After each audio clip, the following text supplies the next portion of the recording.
I want to thank everybody again for coming to this would be the third webinar on Native Edible Plant Academy Spring 2026.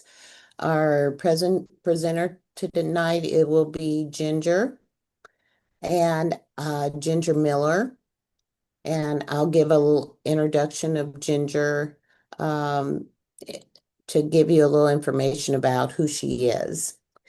Ginger Miller grew up in rural Missouri, outside of Windsor, Missouri. She grew up on a family farm. She got her PhD from um, in ecology and evolutionary biology from the University of Kansas. She's studying insect communication. She has a passion for outdoor cooking and preparing gourmet wild edibles um, and wild game. Her role with Missouri Department of Conservation is to serve as the conservation educator for Cass, Bates, Henry, and Vernon counties.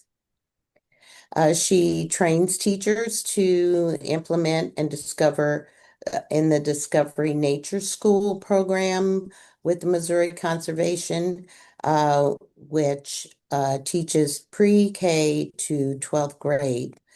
She also teaches hunting education, fishing, national archery in school programs. She also creates curriculum material and developing outdoor skills classes for both teachers and the public. And here I introduce you to Ginger. Thank you so much. I'm delighted to be here. Real quick, for those of you who are less familiar with the Missouri Department of Conservation, we protect and manage the fish, forest, and wildlife resources of the state and provide outreach opportunities to learn more about those resources. We're very fortunate in Missouri to have a dedicated sales tax. So for every $8 you spend in Missouri, we get a penny of that. It's a 1/8 of 1% sales tax. So conservation is wise use. So we add together those pennies and use it to provide programs, manage our lands, and provide other services. Um, so as she said, my name is Ginger Meller and I love wild food. Wild food is so fun. It means that by learning more about all the wild food out there, and I keep learning every class we have from Tina and Nadia, it's just been a blast. I get to have flavors that I couldn't otherwise have because I get bored with food easily. And I get to have flavors not only that are unique, but are at that peak of freshness, right? So if you picture going out to your garden on a nice sunny day and reaching down and picking a fresh strawberry that's just red all the way through and eating it, that experience is so different than if I go to the store and I get strawberries and they might, be half green and half white in the middle. The stuff I can grow, um, whether it's in my garden or the wild stuff out here, is just so much more delicious. And they're flavors you really can't get unless you grow it yourself. Or next best thing is to hit one of those local farmers markets to get some of the fresh stuff. So tonight we're going to talk a little bit more about extending some of those flavors because some of them you can preserve a little bit to share with others. So here in this picture, we have yellow wood sorrel. They also call it pickle plant, and you might see it growing around. It gets those little teeny yellow pickles on it. The pickles have a nice sour flavor, and so do these leaves. You can eat all of the above ground parts, and they're all very, very delicious. All right. So, um, eating wild foods. I did not prepare all of these things. I prepared a few of these things, and this is going to be true of the other photos you see tonight. but I have a whole group of friends that friends and mentors that I continue to learn from that show me new foods and new ways to use those foods all the time. So, my friend Bo Brown from Bo Brown Foraging prepared some of these items. You'll see some items that I learned how to prepare from Rachel West, who runs Eating the Ozarks and the Foragers Academy. All of those different people add a lot of richness to life and a lot of new ideas and recipes. So, to me, eating wild is a connection to the seasons, to special places, to special memories that I have outside when I'm out in my garden picking these things, and to history. So these plants have been used for years and years and years, and they all have amazing stories that you learn as you go along. So I also love eating wild because it's nutritionally dense food. So on average, I would say the wild equivalents of our commercial crops are probably about 5 to 7 more times nutritionally dense. That's one of the reasons why they have those really strong flavors that we might not be as used to at first. Um, but they also have those rich, sugary, um, just deep flavors. So here, these are black raspberries, fresh off the vine in the summertime. Um, by learning more of these wild foods, I have 24/7 access to these amazing flavors, amazing spices. Um, and the more I learned, I started off by enjoying black raspberries. And then I learned that I can harvest those leaves, just a few leaves. I don't want to hurt the plant. That plant serves me well, but just a few leaves here and there, and I can dry those and use those for tea. So as we go along, we'll talk about a lot of plants, and we've talked about a lot of plants, over the past couple of weeks too. I want to encourage you to just get some ideas and inspiration and then spend time learning one plant at a time. If you're making one plant friend at a time, that'll be 52 more plants that you will have at the end of that year. And then beyond just one plant at a time, learn one part of that plant at a time. Like you have plenty to dive in and and keep learning new and exciting things about that plant the entire week. You will never get bored with the plant once you get going on this. Here are the main two things in this basket. It's a spring basket. There's some wild violets from my yard, and so those purple those purple flowers are beautiful, and I can use those for sugars and other things. I can make a jelly with them that is a little akin to grape jelly, but with a wide variety more flavor notes in there. And then the violet leaves that I can use to throw in a salad. So for wild violets, you can eat the leaves, a few leaves, and you can eat the flowers, but you can't eat the roots because they say the roots will give you the shoots. So it's like learning, um, like a tomato plant, right? So is the tomato plant edible? Well, yeah, but I eat the fruits off of it, right? And I might like them when they're juicy red, or I might like them when they're green, or I might like fun heirloom tomatoes, but those are the parts I eat. And then the leaves and other parts I don't eat, right? They'll get itchy even if I don't wash my hands after I pick them. So as you're learning these wild plants, it's a more nuanced question than is this edible or not, right? So it's which parts are edible and then which parts are at their peak in a particular season. So as you go along though, you can piece together these different plants that you're learning and trying, um, and come up with some really amazing things. So this was an early spring wild greens salad that I put violet leaves in, violet flowers in. I had bee balm oxmel So it was a mixture of bee balm that we saw earlier with honey and vinegar that I used as that dressing with bacon grease that I heated up and poured on it. So this, wild wilted greens are one of my favorite things about spring with that wilted lettuce. Um, but this is going to have so much more of a complex flavor profile. Or you can mix and match and add a few wild greens to other things. So some of the things I'll show you tonight will be kind of a mix of things you might grow in your garden with a little something wild added. And you'll see that while wild food is healthy, I don't always make healthy choices with it. I love those wild flavors put into a lot of different products. So here I've made compound butters, and so we put lemon and wild garlic and dittany and nettle together in one. We put ground ivy and sorrel and dandelion and violets and other plants together in another one. And so if you want to wow people, like at that Easter table, you'll have all these pretty colors on your butter, and you cut those little pats of butter on those homemade rolls and you have something gorgeous. This is a yard salad that I made, about 3 weeks ago.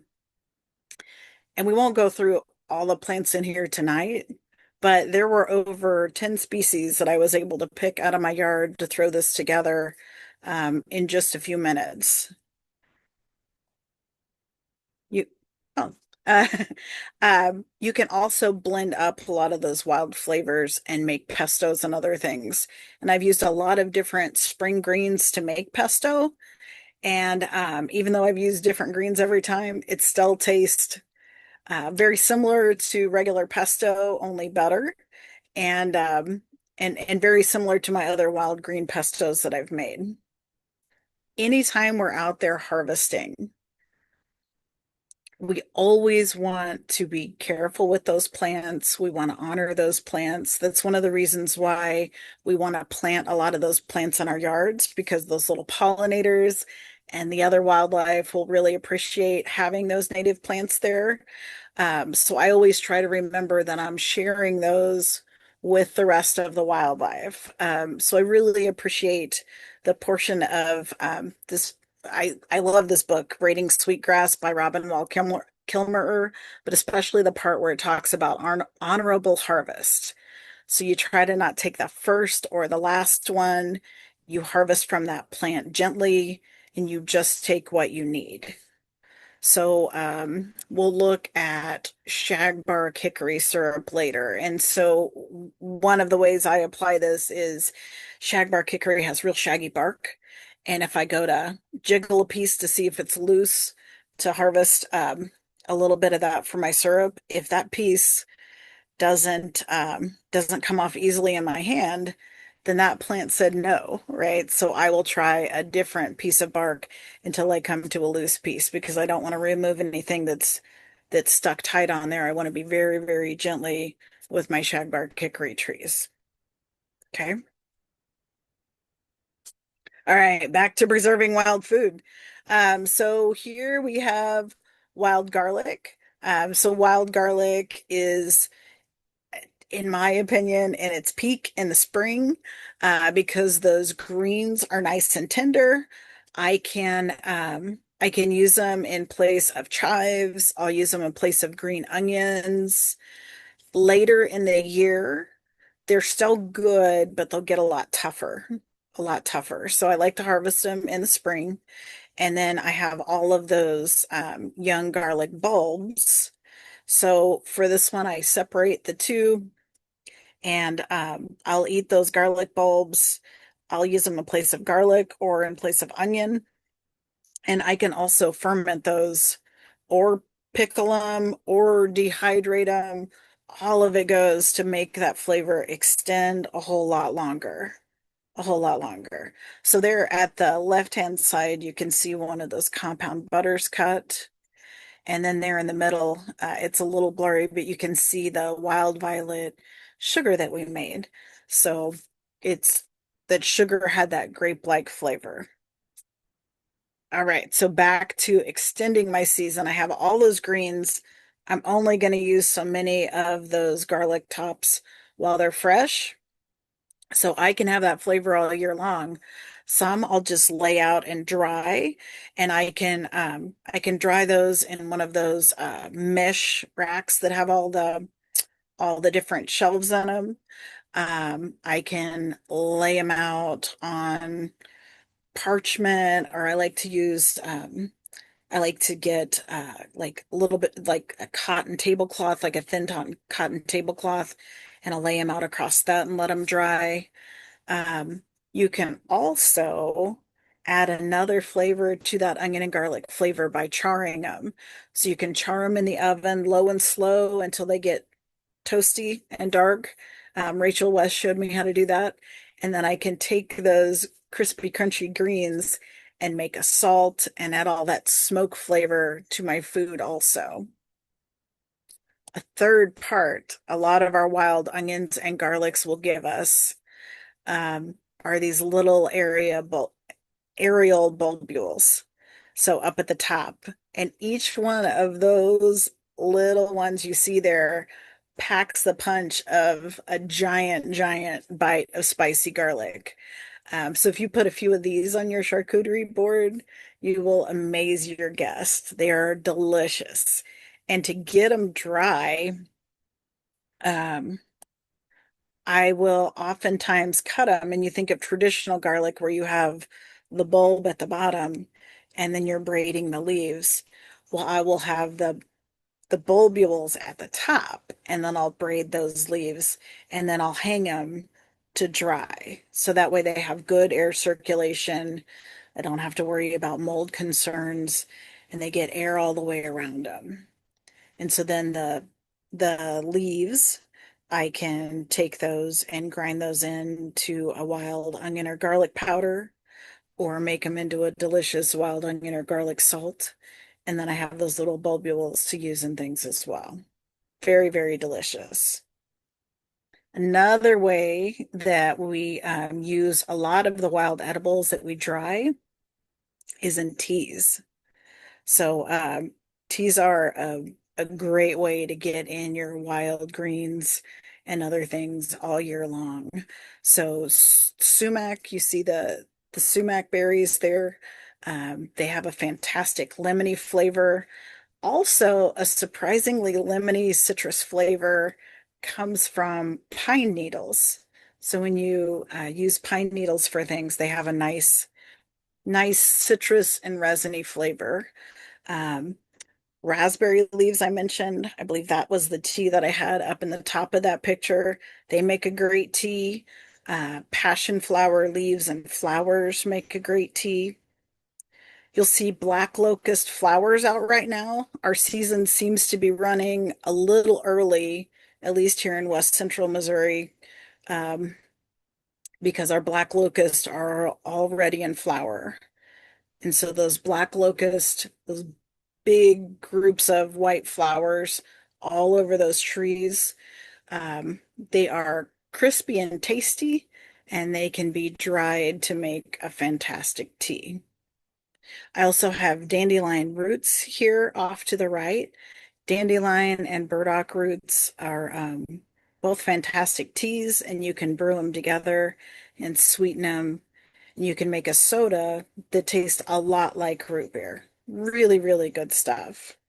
Another summer favorite that's coming up really soon that you might be growing in your backyard is elderberry.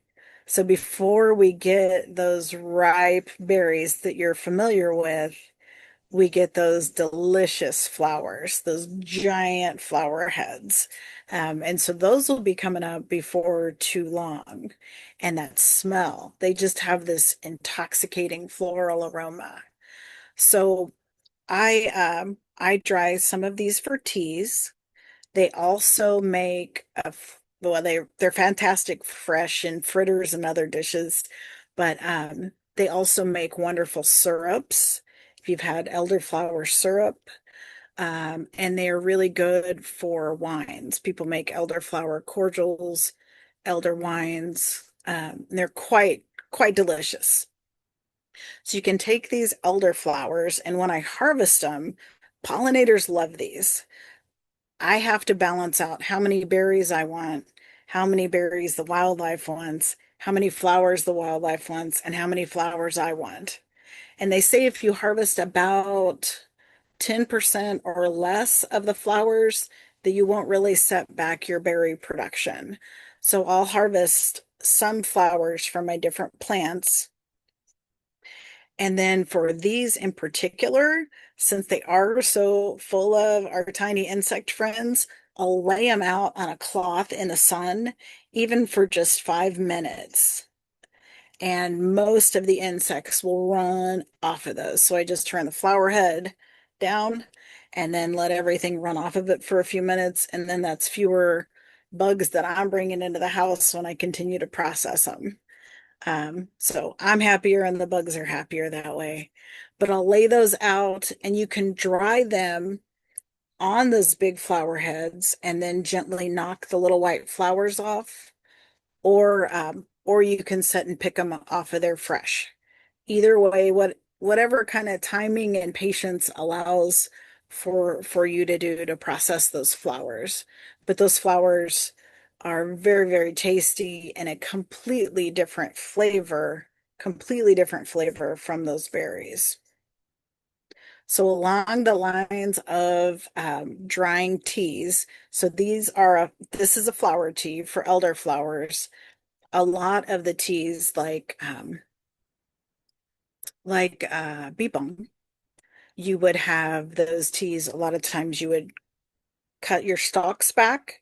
So this time of year, a lot of people will cut their bee balm down just a little bit so that it'll bush and make more flowers. And it looks prettier aesthetically in their front yard than if they have it up real tall. So they'll cut those back a little bit. Well, when you cut those back, you can hang those stalks and dry them. But once they're dried, you have to get all those little leaves back off of there for your tea. So when I'm doing that, and this one's a lemon balm because I have a lot of lemon balm that grows outside. But it was always so hard on my hands to get those leaves back off. And I found these little silicone mitts, and you can get them at the dollar store. But I use those to strip down my stalks when I'm making my tea now. And it saved my hands a lot of wear and tear. And I look forward to making my teas now instead of, you know, uh, anticipating it hurting my hands. So you can get your leaves off for your tea, and then you still have those stalks. So those stalks can still be bundled together and add a nice flavor to soups and other things. In the case of bee balm, you can even skewer meats on them sometimes, and they're really delicious like that. Now, when we are preserving things, if we preserve them whole, that usually keeps them the longest. We preserve them whole. When we get ready to use them, or if our space is limited, then a lot of times we'll need to crumble those down. So I leave them big as long as I have the space to leave them big. And then when I need to fit them into something smaller, or right before I use them, or before I share them with my friends and family, I'll crumble them down finer. So make them smaller pieces. And when you get to stuff like teas, it there's really no limit to how far you can go with all of these different teas, right? There's every every kind of tea imaginable out there. It seems like this was just a portion. I mentioned I have a lot of friends that eat wild foods too. This was a tiny portion of the teas that they had down at Echo Bluff. So they have some amazing wild edibles classes with the naturalist Connie Weber, and then one of the guest lecturers, Kirsten Alvey. So I highly encourage you to check those out because you're sitting there and it's just you're immersed in all of these wild edibles, and then you have to pick a tea to have that morning, and it's a hard choice. Every single one of them that I've tried has been delicious. Another thing you can do with wild edibles beyond teas is use them for spices and seasonings. So, horseweed or mare's tail is a native plant. It's native to Missouri, but it often ends up cross in the crosshairs of a lot of our farmers because it grows very aggressively um, in with corn and soybeans and other things. But I will tell you that that mare's tail, if you harvest it, it's a fantastic wild edible. So when it's dry, it has a tarragon-like flavor. And when it's fresh, it has a nice crisp bite. So I try to harvest this whenever I see it and it's somewhere that I don't want it to get carried away.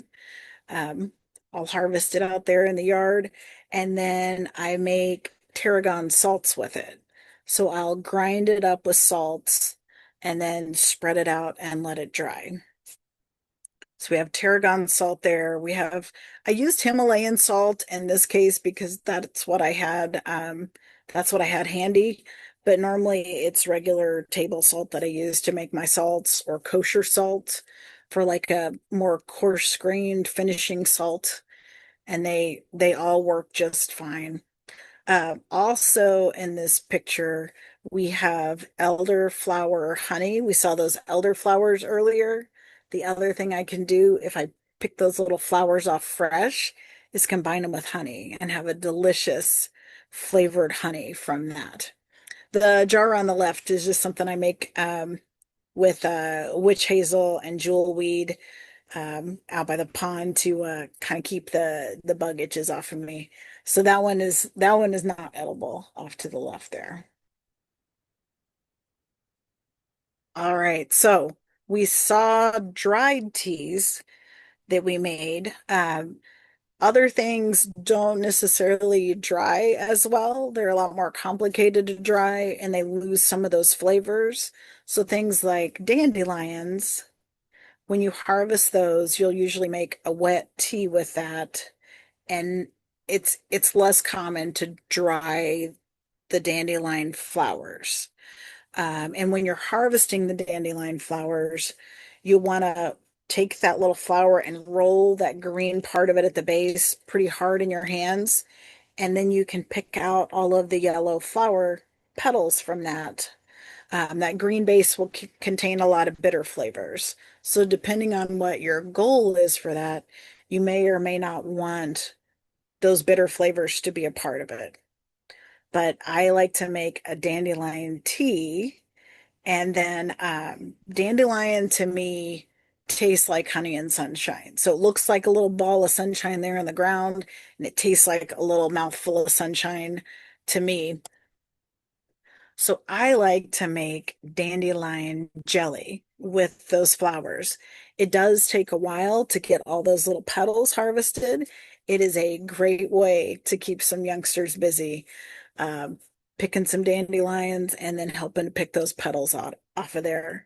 But that jelly to me tastes like honey and sunshine. It's very, very good jelly. Um, I don't know about you, but I miss the sunshine a lot of times in the winter, and this is a little jar of sunshine for me to spread on my toast or use however you would jelly. It's really, really good. Sometimes folks have a little trouble getting their dandelion honey to gel and set as well. If it doesn't set as well, then you have like a rich gold sunshiny honey flavor. So I think it's delicious either way. If I am in a hurry, I make a syrup, and if I have more time, I make a jelly. But it's a great way to keep those flavors going. The wild violets we saw earlier also make, as I mentioned, a really good jelly, and they have all those different grape flavors. These wild jellies of spring, I think, make excellent Christmas gifts also. I think you'll be amazed at how many of your friends would really appreciate a little bit of sunshine like that. All right. So, I also love attending. I host a lot of wild edibles programs, but I also love going to wild edibles programs. Burr Oak Woods Nature Center in Blue Springs, just outside Kansas City, has a group called the Wild Ones, and they have all kinds of fun programs. They offer something about it every month.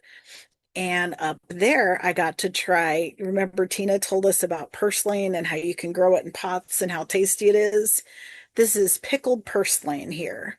So, purslane is one of those things that you can dry it, you can use it fresh, you can throw it, you can throw it in a pickle brine or make a pickle brine to put it in it. So this is part of what I sampled up there. So pickled purslane. There was a spinach dip, but instead of spinach, they'd used nettles, and it was really good. You can use lamb's quarter in a similar way. And then we got to try a couple different jellies, elderberry jelly, and then Queen Anne's lace jelly.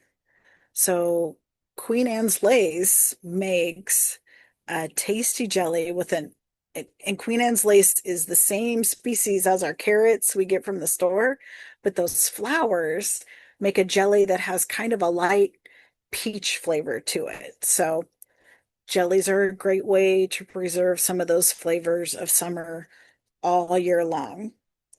Now, in my yard, I have a lot of rescue Pekingese, and so I discourage Queen Anne's lace. Um, the little the little seeds get stuck in their fur, and so I try to use up all of those seeds as quickly as I can. And they go wonderful in spice mixes. I would use them. They're not the same as celery seed, but they're a little bit like it. That would probably be the closest seed I can think of that you could replace that with. Here I have wild garlic in the spice mix.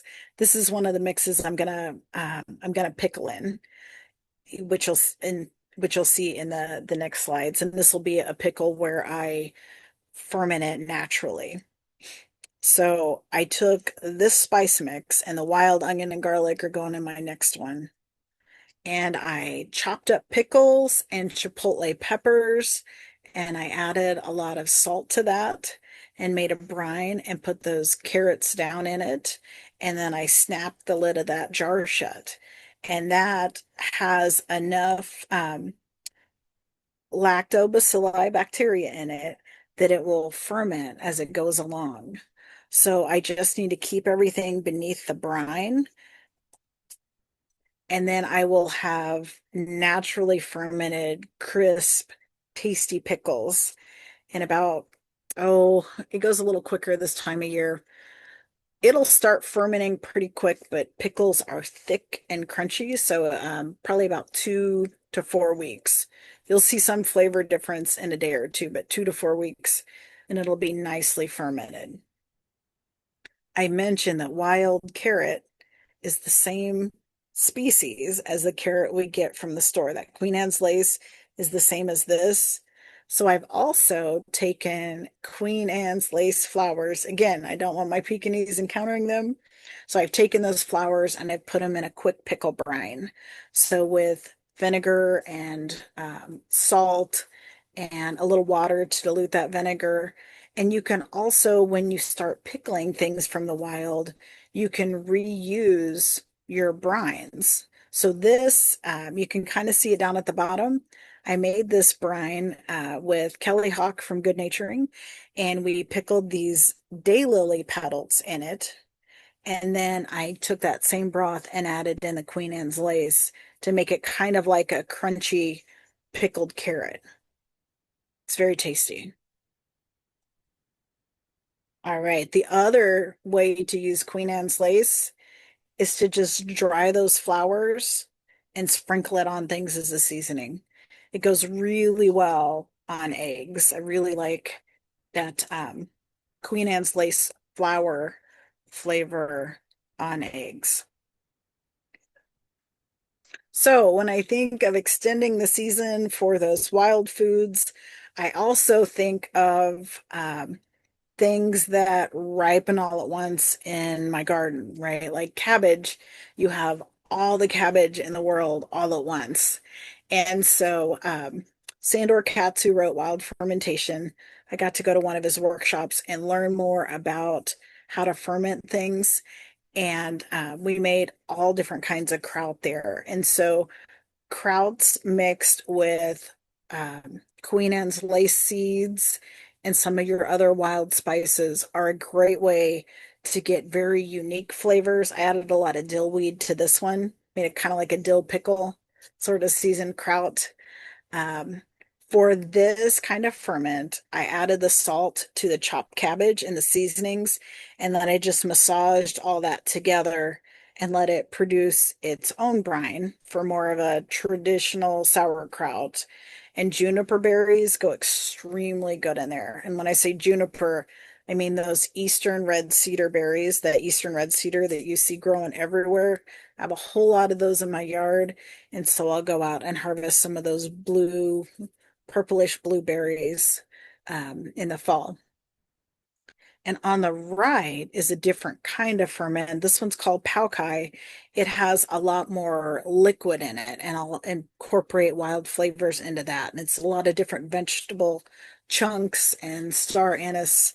It's really the amount of different flavor combinations that you can do, especially when you move beyond just the supermarket foods and you learn some of those wild foods like bee balm and that rich, spicy oregano flavor. It's really endless on the ways that you can mix and match those together. And you can start throwing in wild ingredients like maple samaras when they're nice and soft and green. You can throw those in. You can throw those into your krauts also. So lots of different possibilities there for how to lacto ferment vegetables using the bacteria that are on those and salt. And if you have a salt sensitivity, we can talk about ways that you can ferment those lower sodium. Probably at the symposium would be a good time to talk about that.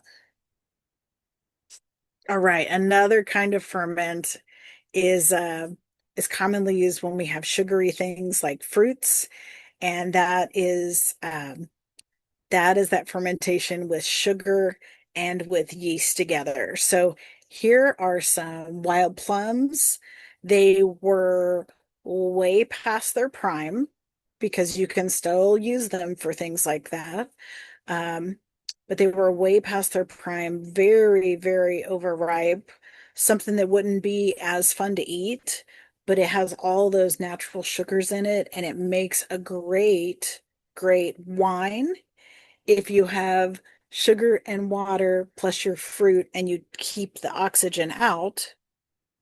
And if I let the oxygen in, then the acetic acid bacteria will eat all the alcohol and make it into vinegar. So it'll make that acetic acid in there. So make vinegar instead. And these natural vinegars that you make like this are so good as salad dressings. It's not something that I would use for canning ever because I follow the canning manual precisely to keep myself safe. But as far as a flavored vinegar, these are very, very fun. Um, just another example, so you can just remind me, these are apples off our tree. We have apples that we don't spray. That's why you see the rust on those. They taste perfectly delicious. In fact, when I see an apple with spots, I feel like it's going to be a tasty apple.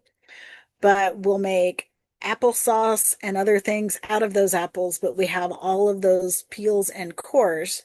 So I'll take those and add water to those, and I'll usually add sugar also to make it a little stronger vinegar, and then let those ferment to make a nice vinegar flavor. So, well, to make a vinegar itself out of those. But we can talk more about the ins and outs of making vinegar, but know that that is another way to extend those flavors. You can also take your vinegar and put your other wild edibles like wild onion and garlic into that vinegar to pickle them and give it a nice flavor. So this is this is a vinegar with garlic bulbs in it. The wild garlic works really well for this. And for this, you don't peel them all the way. It's like a Japanese style tsukemono pickle. And so you'll cut them and then you'll pop it out of that paper at the end.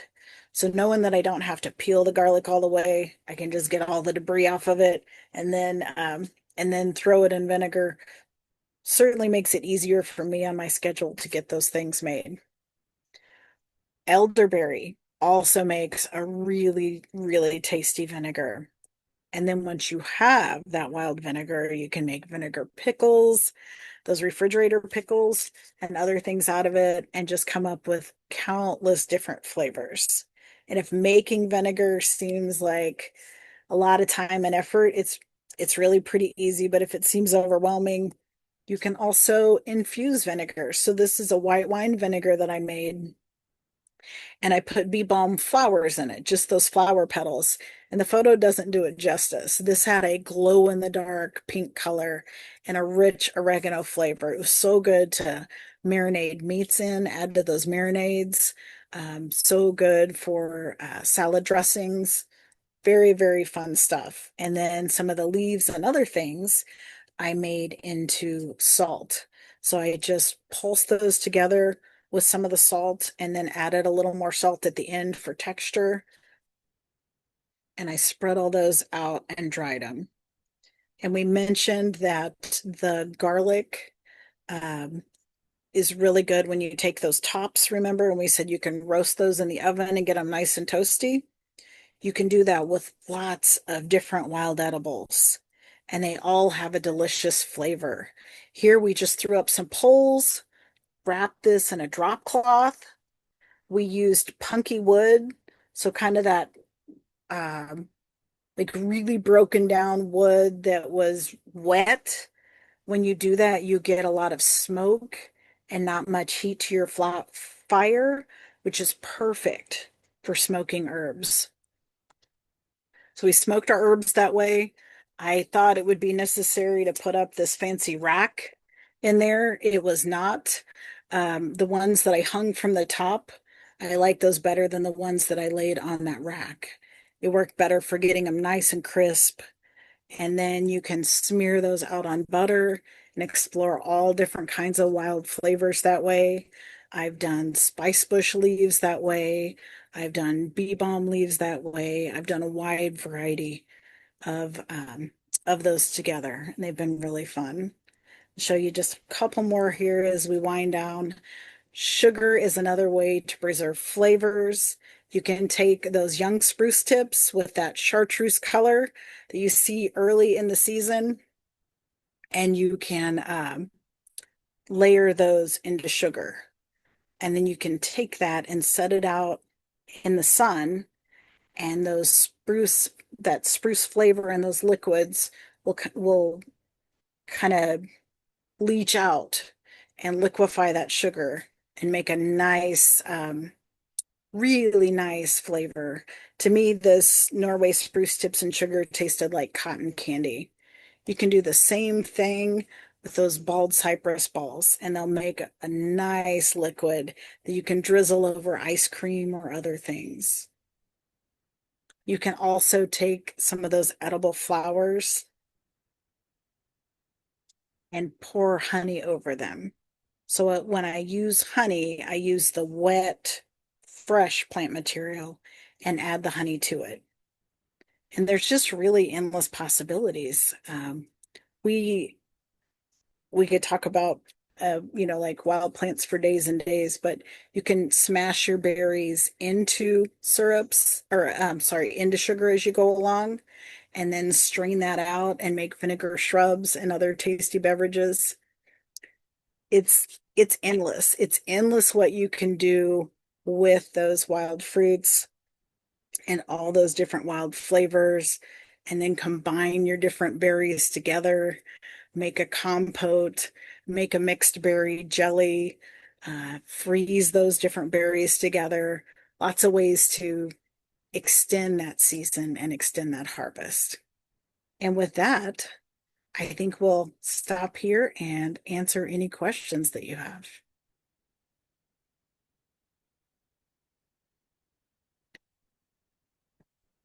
So that was a lot of plants and a lot of ideas real quick.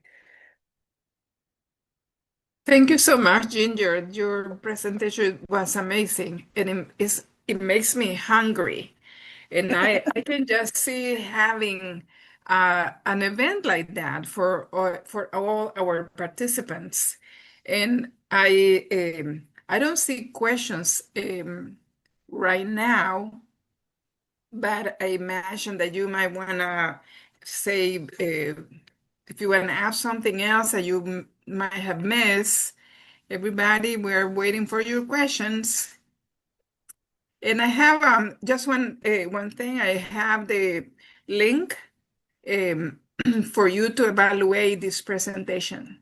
And because we really need from you to let us know what is that you think about these talks, these webinars we want to improve. So let us know if you like it, if you didn't like it, what you would like to hear from us. And I would, in the meantime, I don't see more questions, but do you have anything to add, Ginger or Tina? I'm gonna share just let me see. So The, remember next week, we'll meet again and we'll talk more about recipes and other things. So if there are some plants you would like to know a little more about, please just let us know and we can work to include those in our presentation. Yeah, and then I put it on the screen so people can see what it is about. And it's about like it will be the three of us talking about anything that we might have missed in our presentations. But it would be great to hear if the participants can tell us. Let's see, I see some comments in the chat. Let me see. Um, let's see, one question that we have here is can blackberry leaves use for tea? Yeah, you can use blackberry leaves, you can use raspberry leaves, you can use wild strawberry leaves. Just keep in mind that the plant needs the bulk of those leaves. So you'll just, borrow a few leaves from your different strawberry plants or raspberries or blackberries. So because you don't want to hurt that plant. Yeah, and thank you, Ginger. We have another question actually a comment. Someone said that there is a lot of information presented here, and she or he would like to know what there is a book that you would recommend or a special book. Great question. So when I think about wild edibles, I think about a few different kinds of books. I want books that help me identify the plants. I want books that let me know what parts of the plant I can eat and when they're going to be at the peak. And then I want books that give me recipes to do that. So I think it's really helpful when you have, for those of you living in Missouri, which is, I'm guessing, almost all of us, if not all of us, I like to start with local guides because that's gonna be a little easier for me to access those plants versus something that just grows out on the coast. So Bo Brown and Rachel West are two of our Missouri authors for that. And then Mike Snyder has a new book coming out. So Bo Brown wrote a guide to, his is based on, going beyond your yard. So foraging, but foraging the central grasslands and then foraging the Ozarks. And it gives you a lot of different plants that you could plant and grow in your yard. And then Rachel West wrote a cookbook, Wild Foraged, that has mostly recipes that you would be familiar with and ingredients you would be familiar with, and then one or two wild ingredients to check out to add to that. So for Missouri authors, those would be a couple of my favorites. And then Kelly Kincher is on the Kansas side, and he's written about wild edible plants. And then Sam Thayer is another of my favorites, and he has 4 books out now, I think, and they're really, really helpful books that are combinations of identification guides and field guides. The Conservation Department also has some books on Missouri wildflowers and free booklets on roadside wildflowers. So if you're driving by and you see purple, what is it? They won't tell you which parts you can eat, but they'll help you identify what's there. And then we have a guide to Missouri mushrooms. And then Mike Snyder, that I mentioned, is writing a, a guide to mushrooms of the Ozarks that'll be out in September, I believe. It'll be a Falcon guide. Yeah, and as you hear, Ginger, that was my comment when I presented last week, that you cannot have just one book or 2 books. It just you have to have a collection, and because it's so much fun. And one of the books that is not local, but is a forager chef, and he has also a blog, and it's very it will he will include a lot of the recipes or preparations that you mentioned today. We have one more comment that somebody wants to know if we're going to have recipes uh, like if I understand well, healthier, or maybe Tina can help me with this. If you see I don't know what that means. It says any for mains, like MAINS. And then they say that I find a lot of recipes for this inside, but I'm curious about healthier stuff as well. Like meat, maybe he's talking about. Uh, And Maine, MAIN. yes, I don't know if you can see it in the Okay. chat. No, I can't see what you're seeing though. Let me look. I It don't. is a MAINS. Maybe Oh, it's a misspell. so maybe Maybe, that's for main dishes or oh, I see. Oh, uh-huh. Yes, yeah. yes. So for extending the harvest, a lot of it is more seasoning and sides, but for main dishes, um, I I enjoy the tasty plants and animals that are on the landscape for those things. And I find that a lot of times the plants that pair best with the game are at the same time that the game is typically harvested. Like I Like, mentioned, yeah. my friend Kelly from Good Naturing, she makes a spicy plum sauce that goes on venison that is amazing. So yeah, all those things are out there and delicious. It's just, having one at a time.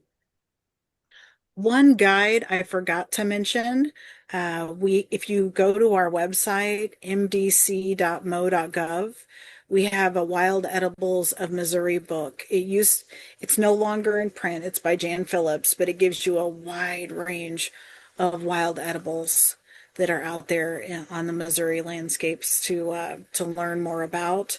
And we have a book that's in print called Cooking Wild that has a lot of information about tasty plants and animals out there.